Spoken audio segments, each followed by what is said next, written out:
Greetings, greetings, greetings, viewers. Welcome to yet another exciting, exquisite, edutaining episode of the coolest talk show right now, Beyond Your Degree. I'm your host, Blessing Machiavelli, and I'm super excited to host and converse with a trailblazer, a female voice. Before I talk about our guest, who has a long resume, I would want to talk about a few things why you should be part of this conversation. This conversation is very important because we are looking into careers of young people. We are looking into passions of young people. We are looking at the success of young people. So definitely you need to be part of this conversation. So our guest, who is well decorated, I'll give you her resume.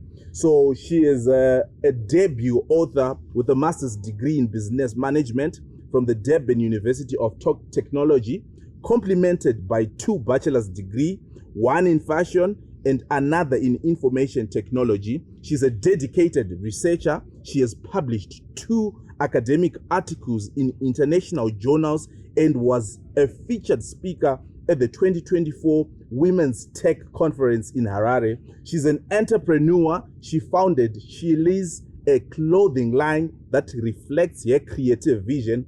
Professionally, she excels as an SAP IT consultant, blending technical expertise with strategic business insight.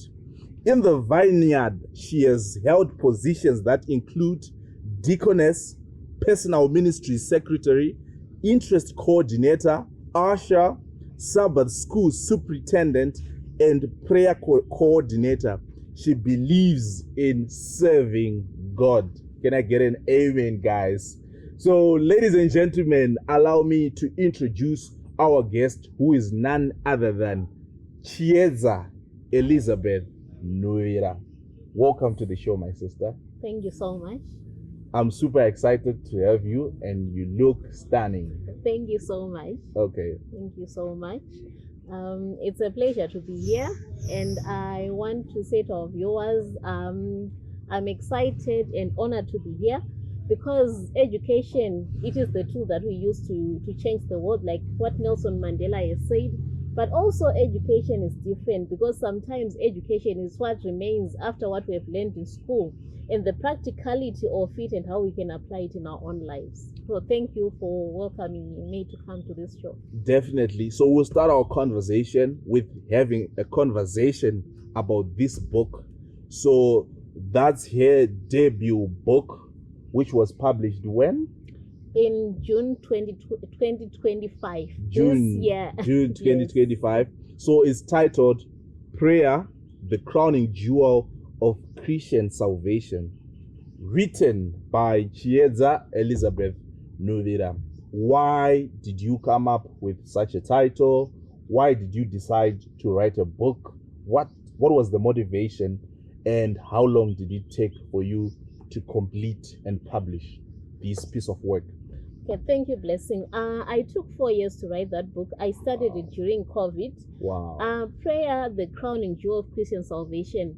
I'm talking about when we look at the royalty, we find that the crown is it's beautified by the stones. Yes. And when we are talking about that, prayer is the crowning jewel of Christian salvation. We are talking about that it's so linked so much to our salvation. Yes. And in us being saved, such that it's something that is beautiful, yet at the same time so special that we need to take care of it and include it in our everyday lives. Wow. So it took you 4 years to write this book, and you can see how passionate she is with regards to religion and spirituality. What are your thoughts with regards to prayer in the life of someone? That's the first question. And also, why should someone buy this book? All right. Prayer is important because it is the breath of the soul. When I talk about how we use breathing, that's the same with prayer when it comes to our spiritual life. So when you want to buy this book, what I'm saying, I want to encourage you that have a personal relationship with God, grow your personal time with God in secret prayer. And I include testimonies of my life, and you find that I include even in my career wise, I include how God was part and parcel of my life. So we don't disintegrate prayer from our everyday life. It's Yes. part and parcel of my Okay. life. Wow. So she has just given you guys a tip of an iceberg. She said that we don't disintegrate or separate prayer with our everyday to day life, but these things are integrated. So if you want to know more about what's in this book, she told me off camera that I'm getting one for myself as the host. But for anyone who would want to get a copy, where can they get this copy? All right, they can get hold of me on my personal number, Zim number 07878130064, or they can go to Innovate Bookshop. That's where I'm selling my books. Thank you. How much is it costing? It's only $20. 20 and you have USD. it for a lifetime. For a lifetime. And definitely, I guarantee you, if you have this book, it's going to change your life. So let's get into our conversation. I'm so motivated. I'm so inspired with just looking at your resume. You have done a lot of things, and someone who is watching feels inspired, I believe. Tell us how your journey started. Who is Chiedza? Just give us your background so that whoever is watching, they can relate with you. They can actually see kuti maybe pamwe kwakazvarirwa nekukurira, pamwe ndo kwakazvarirwa nekukurira, but still you can make it at the top or even beyond. All right. So I'm Chiedza Nhuvira. I was born in Bikita. Yes. At Silvera Mission. Wow. And I come from Piravana in Chirumanzu, Magada. Okay. So that's where my native. So I'm a Mkaranga. I'm Mkaranga. So my journey started with I went to MSU. That's where I did my information systems. Okay. Then afterwards, I realized, in between my degree, I realized that I had passion for fashion. Yes. But you know, our parents, they will not allow us to do that, to just leave. Yes. So I completed my degree. Then while I was waiting for my Form 6 results, when I completed my degree, while I was looking for a job, that's when I started sewing for people. I used to do it when I was in grade 7 because we did home economics. Yes. So I started doing it. Then I went to this lady, the fashion designer Zuva. She's based in Borodale. Oh, okay. So I went to her and I made an appointment with her and I asked her, you know what, I've got these designs and I want to pursue this. What can I do? Yes. And she told me that you can't be a professional designer while you don't have enough expertise, because to run a business you need to have enough scope. So after that, after having her advice, I started applying for fashion degree. Then I relocated to South Africa and I went and I studied fashion. Okay. Then during that time, I had the first degree, the IT. Then I went and I studied fashion. Then I worked in the fashion industry, which was quite amazing. I made amazing designs. I qualified for different things. I also at one time was supplying a boutique. And with those prestigious designers in Durban. Yes. But unfortunately, I did not have enough funding to pursue fashion to the extent that I wanted, because it needs money. Yes. Like to buy the fabrics, to keep on supplying, because you need to have a wide investment so that even if people are buying at a lower pace, you keep on putting more and more designs. True. So after that, I decided to do my degree and my master's degree. So during my master's degree, I decided to combine my two educational backgrounds. So my master's, I combined fashion and IT. Okay. So my topic for my master's was full research. It was called e-commerce adoption for small medium enterprises in fashion. Then my case study was based on Durban Fashion Fair Designers, yes, which was one of the programs that was being run in eThekwini at that time. Yes. So I did a large pool of designers where I could get the population that I needed for my to do my research. Yes. So that's what I did. Then later on, now I'm back in IT. Yes, yes, yes. So my journey is a mixture of both following passion and also realizing that the first degree that I have still works, Yes. and going back and not finding shame in saying that what I wanted did not work as I wanted to. Yes. And but the fact that, you know, that's why I find that being obedient to the parents works. Yes. You know, my degree I finished. You remember, I wanted to pursue my passion. Yes. If it was for my own will, I would not have finished the first degree. Yes. Yes. But because of our parents, I finished it. I went and I did my passion, which was fashion. Hold your thought there, Chiedza, because you mentioned quite a number of critical issues that we would also want to unpack. We would also want to critique together with the audience. Please do engage us in the comment section around those issues. You mentioned the issues to do with your parents and being obedient to them versus the passion.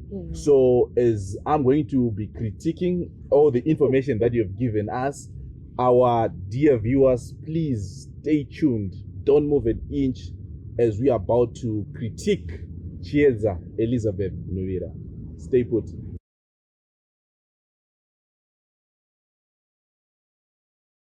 Welcome back, viewers. I'm still with your guest speaker, Chiedza Elizabeth Nhuvira, all the way from Bikita, Chirumanzu. And she has a master's. She's an author. So these are not jokes, ladies and gentlemen. I want to be candid with you. Were you passionate about IT and at the same time passionate about fashion and design?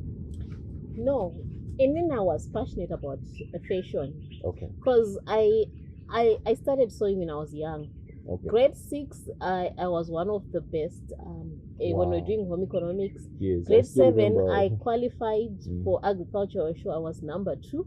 And I could sew, like it was something that was natural with me. Yes. Then we went to secondary. Then, you know, for A level, you hardly do fashion because that time some of the teachers were not available. Yes. So I think it was that I was passionate. For Form 1 to Form 4, I did fashion. And I was excelling. It was something that was just natural. Yes. Yes. But at the same time, when you go to A level, I did maths, accounts, economics. Okay. Then when I went commercials. to commercials, Yeah. when I went to university, I applied, I got IT. It never clicked in my mind that I So could when do you fashion. got IT, was it a personal decision you made that I want to apply for IT, or there were some external influences, your parents or whoever, for IT? There were some external influences. My sekuru had also done IT. Yes, So yes. he encouraged me. And he said, Yes. Yeah. Yeah. Yeah. So he encouraged me to do. I did information systems. Okay. So be honest, for Tinemun Arim A level right now, Aruda program, what would be your advice? Say really right now, should they follow their passion or they should go where the money is? What's your opinion? I'm not going to answer it directly like what you want. No, but no, I'm going go- to give you the advantages and disadvantages. Okay. So I'll share my journey that I found that fashion was fulfilling. Yes. And I want to say that there are things that are close to our hearts, you Yes. know, that actually speak to us. But we need to be sure, we need to look at it in the perspective of Guti. In meaning, am I deciding to work in Zimbabwe, or I'm deciding to work in Africa or overseas? Because some of the programs, yes, they work, Yes. but for some time it's limited. Yes. I don't want to say passion alone, because when we are looking at the future, it's far end. Yes. You see, I had to go and combine fashion and IT in Yes. my case. Yes. So for me, I would say that sit down with your parents or your guardians and discuss good. I want to do this, and this is where we are. How do we now come up with a decision as a family? Good, what works? But also, I want to say to parents, be open. There are some programs that are coming up that you might not have knowledge of, but that are going to be good in the future. So allow your kids as well to discuss with you and be open. Don't be confined because I didn't do this, this is what you're supposed to do. But let's discuss, let's have that discussion as a family, you know, to discuss these options that are available, because people are relocating to diaspora. Yes. Some are staying here. But what is working and what is not working? Because what we want to create the wealth within the family. True. And these things are real because we are getting to see my parents, they can just say, and school badara school fees kana yo wati zvoni uda kuita zvekune actor mafilm kana kuti wafunga zvokuita musoni and so forth, and you're left with no option maybe to fulfill what they want. Probably they see a doctor in you pamwe ndo zvavaida kuita and they couldn't make it, and we don't want just to create a narrative. We'd also want to have a conversation with a director so that we even invite even the parents so that they speak on for themselves zvishuwo zvavo and how we can bridge the gap. This is the importance of this conversation. Then I want to talk about kuti, does someone necessarily have to go to school for kusona? Someone might just look down the idea of fashion and design. Do we have other people who are actually doing magnificently well in the fashion and design industry vasina chikoro kana kuti zvinotofana kuenderwa futi kuchikoro zvinezvi? So what I want to say is that when we talk about fashion, I'll give an example of fashion. There are areas where it's okay when you don't have education. Yes. Maybe you just want to sew.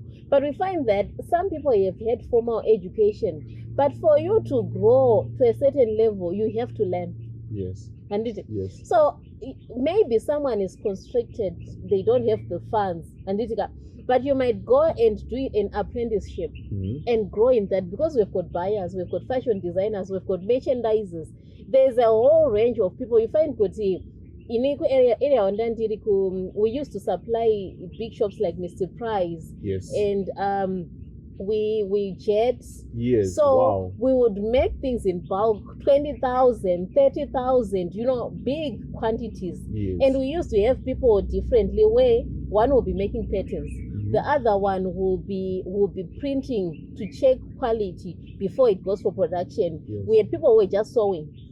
So it's also a big industry. So it depends what you say fashion. Because kune kungosona ma machinists, and we call that designing, which is not true when you get into the industry. Wow. So in short, whatever you are saying is someone must have full information, should have researched about their career path before just making a decision with I want to pursue this decision.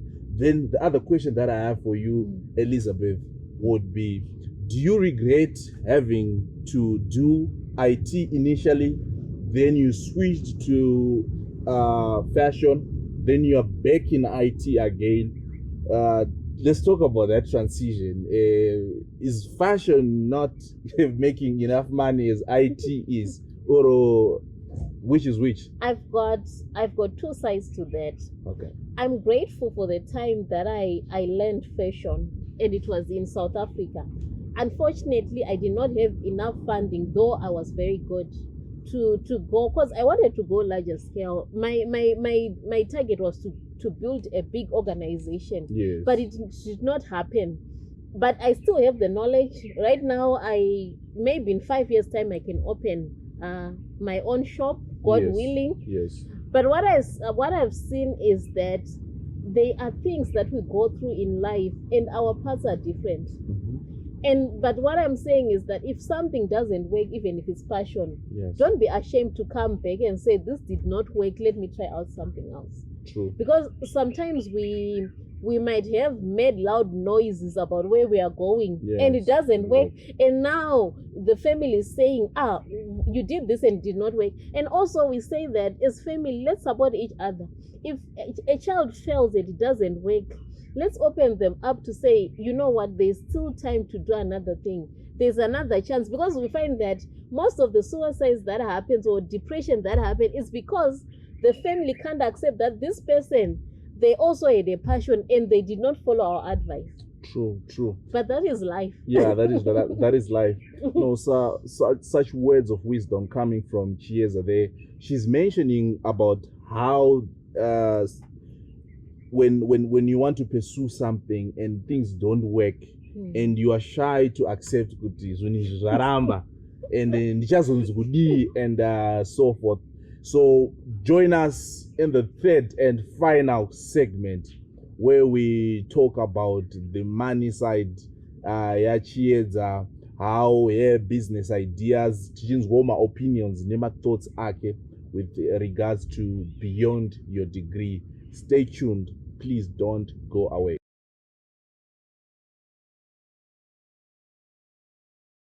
Welcome back to the third and final segment, and we are still talking about beyond your degree. So Chiedza, what did you face any challenges throughout your journey? Obviously munhu wese challenges haashaike, and highlight the challenges and how you managed to overcome those challenges. Okay. So in what I did was that I was working.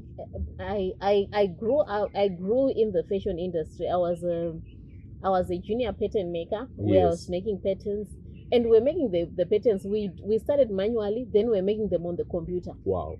And so I know how to use the technology. Yes. I went and I did fashion designing. There's fashion designing within the industry. I was doing that. And when I'm saying that, for me, my dream did not fail. But I did a cost-benefit analysis comparing my 2 degrees. Yes. Because I was working as a pattern maker. Yes. And I shifted from the job that I had to come and work in IT. Wow. So it's not that I wasn't making money. I was living okay. But I was looking at, Papa, I can even make more money. Yes. And I know people can say passion, can say whatever. I was looking at the life goals that I wanted for my life. So I think it's something that you also can consider. But on the business side, because I was doing it part-time, even this book, when I told you I wrote it 4 years, yes. I was working in the evening. Yes. So I would come from work, do everything, sleep. Then from 12 midnight to 4 a.m., I would write my book. So in short, you are saying someone can actually go to work where they are able to put food on the table, the bread and butter issues, but at the same time they can pursue their passion, which is not necessarily giving much money, but it's being complemented. Yes. That, in short, that's what you're saying. Yes, that's what I'm saying, that you can do both, because I think it depends on what your life goals. And also, let's remember, black text. Yes. So you need to consider the two. Okay, who am I taking care of? Yes. And what do I need to achieve? So in the passion part, I love the fact that it's fulfilling. I don't know, yes. But because of our economy and where we are, sometimes it's not reasonable. Yes. But we might grow it incrementally. Yes. Okay, business ranku can now leverage on its own without me going to work, and then you can decide to leave and do the other one. Absolutely true. Absolutely true. So mine, I also wanted to say that I was in South Africa. So I think the logistics also become different when you are in your home country and you've got a support system. So you are staying home, you can ask them and you pursue your passion, because some of the expenses the family can meet on your behalf. Absolutely. As we are wrapping it off, what would be your words of advice to someone who is listening to you right now? They are clueless probably about what they want to be in life. What's your recommendation? What did I say? Okay, so for me, I would give you that research. There are 3 things that I would ask you to do. Pray about it. God will guide you and show you the way. The second thing, research on the things that you want. Like what I've explained, am I doing it locally in Zimbabwe? Yes. Or I'm doing it in diaspora? What are the opportunities that are there? Go on LinkedIn, link up with those people. Try to find out what does it entail in the future, and also guidance from family as well. Let's be able to talk to our family so that we make the right decisions. There are career paths that are not explored and that we don't look at, but that are out there that we can also look into. So be bold. If you believe that you think what you're going is going to work, do it. When you've prayed, when you have researched, go for it. Absolutely. Pray, research, and go for it. As an ITS expert, as an IT consultant, what are your words of encouragement? I know the world is now a global village. Everything that happens is there online, and the internet doesn't forget. What would be your words of advice in this technological era? And I think, like where I work, you find that there are solutions that are there, but when you are configuring something, it's totally different because it's the practical side. So in any whatever you do, be good at it. Be so good at it, Yes. and understand if it's a system. If it's garment, you decide to go there. Learn, and know what you are good at, so that when someone asks you what are you doing, I'm very good at this thing. Absolutely. Be excellent. Be good at it. So in case vamwana vasina kunzwa kuti book tikurowana kupi and rikuita mari for the last time, I think you can just let people know where they can get this book, Prayer, the crowning jewel of Christian salvation, as well as you can give us your social media handles so that people can actually go and see the work that you are doing. I was actually following you on Facebook. I saw the good work that you are doing, ministering and inspiring young people. So I want to if you want the book, I'm selling it Innovate Bookshop in Harare, and It's also in town. Yes, in town. The CBD. Yes, Okay. Yeah, okay. CBD in town. And also just Google Innovate Bookshops. Yeah. And also on my social media, Facebook, Chiedza Nhuvira, you'll find me there. You can DM me, or on my Zim number 07878130064. Then we can chat. Thank you so much. Thank you so much, Chiedza. It was an honor. It was exciting. We really learned a lot, and I can believe and concur that you did learn something fruitful from the discussion that we are having with Chiedza. I always encourage you guys, for us to produce quality content with substance that is definitely going to transform and change your life. Please subscribe to Nhuvira TV on all our socials. They are actually appearing on your screen right now. So just go and subscribe, go and follow us. It really means a lot. This is the only way we are able to create content for you that motivates, that inspires you, that is changing lives. I remain yours truly, Blessing Makaveli, signing out.